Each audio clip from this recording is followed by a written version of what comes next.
Hey, good afternoon. This is Sunday afternoon, the day after the wonderful meeting that we had at Rainbow Gardens. And I just wanted to interject a few things and give you a short follow-up. It was one of the most inspirational meetings I've been to in a long time, and really motivating me again. And I'm sure everybody that was there is going to be motivated, try to, redirect and all of our efforts to be a little bit stronger. Things are happening, folks. The wonderful things are happening, and the message is getting out. And one of the big overall topics was what's government under Trump going to do, and that's great. That's wonderful. I think that's something that we all need to be concerned about. Jeff Sessions kind of has thrown a little bit of a wet blanket over everything. I'm not so sure he's really on board with what we're trying to do here. Thanks, Kenny. But one of the thoughts that I've had, and keeps coming across to me, is, if we really want to support this country and support the presidency, support Trump, then we should everybody should support our political prisoners. And what I mean by support, I mean getting them out of prison. Almost a year and a half now, and because it's all about land rights issues when you get right down to it. I've said this before, it's bigger than the presidency. If all our political prisoners here in Southern Nevada and across this nation, tomorrow were out of prison, you would have a force that the deep state just would not be able to deal with, all right? A lot of people think that when these political prisoners get out of prison, they're just going to go live their life and, count their lucky stars they got out. Well, that's not it at all. These men are going to be like hardened steel. They've been in prison, they've seen the injustices, they have felt the injustices. And I've said it over and over again, you're not going to break these men. These men have a mission in life, and that mission is to restore the Constitution of the United States.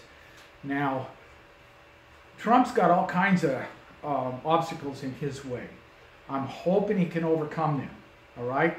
But there's some questions there, and there's some questions on some of his appointments. Jeff Sessions being a big one. Now, I'm not ready to throw Jeff Sessions under the bus at this particular time, but the fact of the matter is he's done some really unconstitutional things. He wants to take the legal right, the constitutional right, away from the states for their marijuana production and sales. And it's coming out more and more, and this is just a side note to that whole thing, it's coming out more and more just how valuable a plant this is in so many different ways. Besides a medicinal plant, but hemp can be grown and used for so many different things. So, for Jeff Sessions to come out and tell 38 states that, oh, you can't do this anymore, well, that's a violation of the Constitution of the United States. It's a violation of the sovereign states. Well, that's just one, all right? So Jeff Sessions is coming more and more under a cloud, and, he is, the head of the Department of Justice, and he's going to be there for a while. So, we got to look at all options. Well, last night I think I saw the best option of all, and that is, if you really want to fight the deep state, because this will destroy the deep state, the land rights issues, sovereign states, if we can restore that sovereignty, that will destroy the deep state, because they will no longer have authority over our natural resources, over these lands, and they need them desperately for collateral on the, in the international banking schemes, or international banking scam is more like it. And they need these lands really bad. When we can spit in their eye and take our lands back what do they have? At that point in time, they really have nothing. And so it's imperative that we get our political prisoners out of prison, and ASAP, as soon as possible. And that was the thing that encouraged me so much last night, is to listen to these wonderful speakers. It was so inspiring. They were right on point. They nailed it, one after another. These speakers nailed it. What's going on and what we really got to do. We got what I consider some really fresh, new faces involved in this, and I appreciate them very much. And they brought a message with them. For example, like I just know him by Ace and his organization. He was one of the, to me personally, he's one of the more inspiring speakers, and it's really, and I say that with kind of some reservations because they're all so darn inspiring. Every single one of them. I mean, you know, they just had such a wonderful message. They articulated it in a very intelligent way. Adam Kokesh was fantastic. Mr. Stone was fantastic. Roger Stone, Jeanette Finicum, Carol Bundy, Brianna Bundy, Deb Jordan. I hope I didn't leave anybody out. I'm pretty sure I did. But they were all very inspired in their speech. And they inspired everybody that was there. And, you know, I regret that we couldn't have more people there. It was standing room only. We already violated the capacity laws. The capacity law was 250, and there was substantially more than 250 people in there. And there was just standing room only around the sides. There was actually people still outside.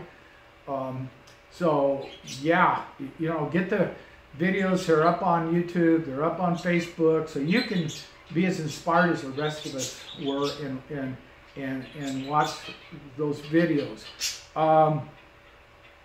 There was a thought that I had when I woke up this morning, and I thought I would share it with you. I couldn't kind of get away from it. You know, there's something that I don't think anybody's heard, but it was really the time that, in a way, that Pete Santilli became my hero. You know, and Kenny's here with me, and he can substantiate this if needs be. But when we were going to have our meet and greet, I call it the meet and greet with the FBI at the Malheur Refuge, and you know, there was comment by David Ward, Sheriff David Ward, that we were all going to go home in body bags. And next thing you know, that evening, when Lavoy Finicum was out in front under the blue tarp, the word came in to the media that was there to leave. And that word came in from the FBI to get out of there. And they were packing up and getting ready to leave. And Pete Santilli came up to me and said, "Brand," he said, "I will not abandon you." And I don't think anybody's ever heard that. I know I've never said that before, but he came up to me personally. He said, "Brand, they can leave. I'm going to stay here with you guys. I will not abandon you." So, you know, here's a journalist that was doing nothing but his job in the face of what I would call extreme danger. I think Sheriff Ward really believed in what he said, that we were all going home in body bags. And, you know, Pete Santilli was privy to that, and yet he was going to do his journalistic responsibilities and stay there. And it's a lot more than just a journalistic responsibility. That's kind of responsibility that when you have for your fellow man, that Pete understood that if all the media left, we were going to be sitting ducks, all right? And he was going to, you know, be a good fellow citizen, a good fellow American. He was willing to stay there regardless of the dangers that were presented. And, you know, that was when he became my hero in a lot of ways. Pete's been under a lot of stress. All of the 3Ps have been under a lot of stress. You know, it's like Blaine Cooper. I can't hold anything against Blaine Cooper, you know, even though he said some very negative things from the stand that affected me directly.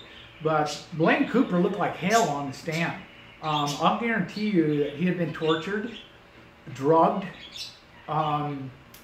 they mess with his mind, you know, and I had the opportunity to spend a lot of time with Blaine, and I'm going to tell you right now, Blaine's a good man. He's trying to find his way through this life. I understand that. But Blaine's heart is in the right place, and he's a good man. And they brutalized Blaine in prison. I know they did. So, you know, when we see our political prisoners, they're putting on their best game face for us many, many times. When we go visit them in prison, you know, they've got their best game face on, and so much of it's for their loved ones that are outside of prison, their families, their friends, and that's really amazing to me that they think more of us out here that are not in prison than themselves. They hold a lot of stuff back that we have found out later, where they have been tortured, abused, emotionally and physically. I want you to all keep that in mind. They've been in there for 1.5 years now. And, you know, we just got to get them out. So, spread this far and wide. We're getting traction. That meeting last night, that get together with all those people was incredibly inspiring. We had standing ovations. There's a lot of tears shed. There's a lot of passion that was showed there. And it's going to go outside those doors, and it's going to keep going. And everybody needs to get involved. Anthony Depew and his organization, that's one I forgot earlier, they are doing a wonderful job in getting commissary to these, our prisoners, our political prisoners. It's like he said last night, you know, I got flip-flops on this morning, and it doesn't seem like much, but this flip-flop right here, if you don't have these and you're in prison, I don't know if anybody's ever had athlete's foot, but it can be extremely painful and it can be extremely damaging. If you're walking on that cold concrete, the wet, cold concrete floors, and so many of them don't have flip-flops, you know, that bacteria on those floors will get in your feet. And once, you know, like I said, I've had it, and I've known other people that had it. It gets between your toes crack, and you bleed constantly. It's extremely painful. So the commissary is going for things like this. There's no luxuries there. There's no luxuries at all. So Anthony Depew, good on you. I'm so glad you brought that up. You guys are doing a great job. You're working behind the scenes, and you know, your heart's into it. So everybody get a hold of his organization. Can you remember what his organization was? No, was it like political prisoners funding or something like that? He's on Facebook. Somebody leave in the comments. Yeah, you look in the comments, you'll be able to find it. So this whole thing is being approached tactfully from many different directions for our political prisoners, but there's nothing like freedom. Nothing like freedom. Let's get these men home to their families and to their loved ones. God bless you. Everybody enjoy their Sabbath, and we'll talk to you later.